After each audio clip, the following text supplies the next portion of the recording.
The current position of church administration at high levels La posición que ha tomado la administración actual en la iglesia, en sus I administraciones, think is well expressed creo que ha sido expresada bastante bien by Mike Ryan, por Mike Ryan, Vice President of the General Conference el vicepresidente de la Asociación General and personal advisor to Pastor Ted Wilson, the President. y también consejero personal del presidente Ted Wilson.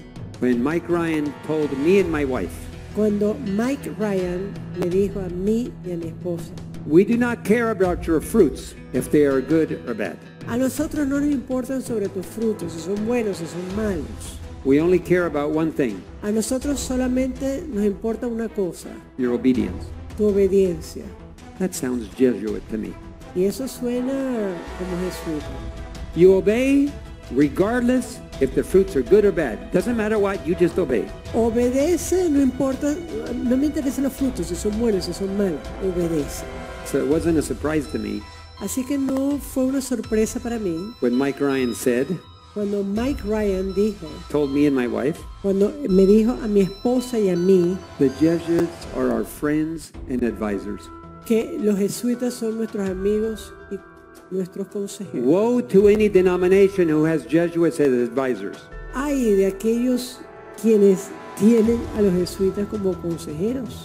Woe to any government Ay de cualquier gobierno or any leadership o de cualquier liderazgo that has a Jesuit at your side to advise you. que tiene un jesuita a su lado para que le aconseje. Because as you heard this morning, Porque tal como usted escuchó esta mañana, they are vowed to kill anyone ellos han jurado asesinar a cualquiera that goes against their mission. que vaya en contra de su misión.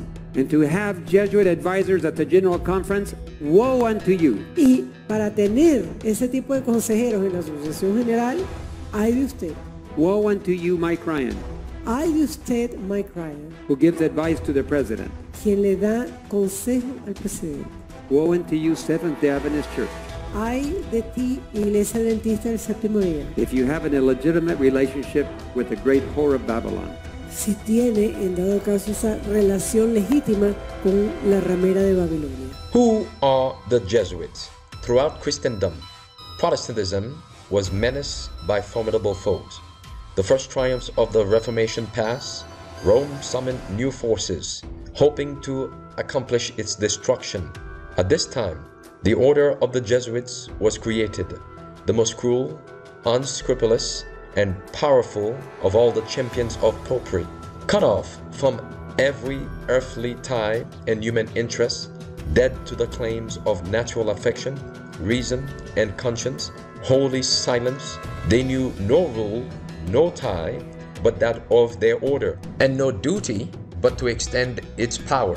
The gospel of Christ had enabled its adherents to meet danger and endure suffering undismayed by cold, hunger, toil, and poverty, to uphold the banner of truth in face of the rack, the dungeon, and the stake. To combat these forces, Jesuitism inspired its followers with a fanaticism that enabled them to endure like dangers and to oppose to the power of truth all the weapons of deception. There was no crime too great for them to commit, no deception too base for them to practice, no disguise too difficult for them to assume. Vowed to perpetual poverty and humility, it was their studied aim to secure wealth and power, to be devoted to the overthrow of Protestantism and the re-establishment of the papal supremacy. When appearing as members of their order, they wore a garb of sanctity, visiting prisons and hospitals, ministering to the sick and to the poor, professing to have renounced the world and bearing the sacred name of Jesus, who went about doing good. But under this blameless exterior, the most criminal and deadly purposes were concealed. It was a fundamental principle of the order that the end justifies the means. By this code, lying, theft, perjury, assassination were not only pardonable but commendable when they served the interests of the church. Under the various disguises, the Jesuits worked their way into offices of state, climbing up to be the counselors of kings and shaping the policy of nations. They became servants to act as spies upon their masters.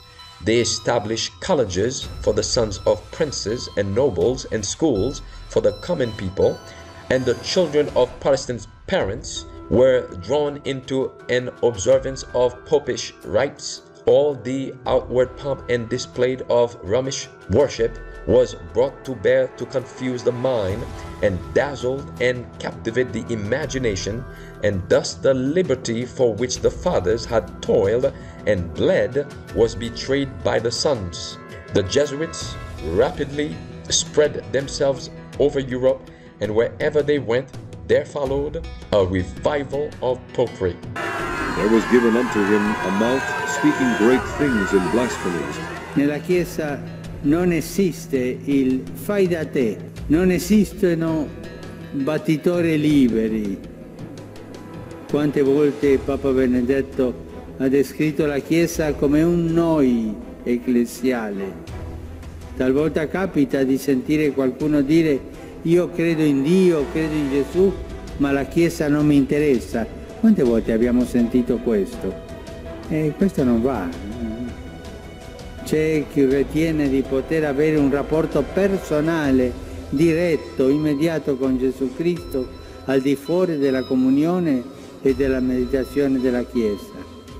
Sono tentazioni pericolose, sono tentazioni dannose, sono, come diceva il grande Paolo VI, dicotomie assurde. Ricordatevi bene, essere cristiano significa appartenenza alla Chiesa. And he opened his mouth in blasphemy against God, to blaspheme his name, and his tabernacle, and them that dwell in heaven. And it was given unto him to make war with the saints, and to overcome them, and power was given him over all kindreds and tongues and nations. And all that dwell upon the earth shall worship him, whose names are not written in the book of life of the Lamb slain from the foundation of the world. If any man have an ear, let him hear.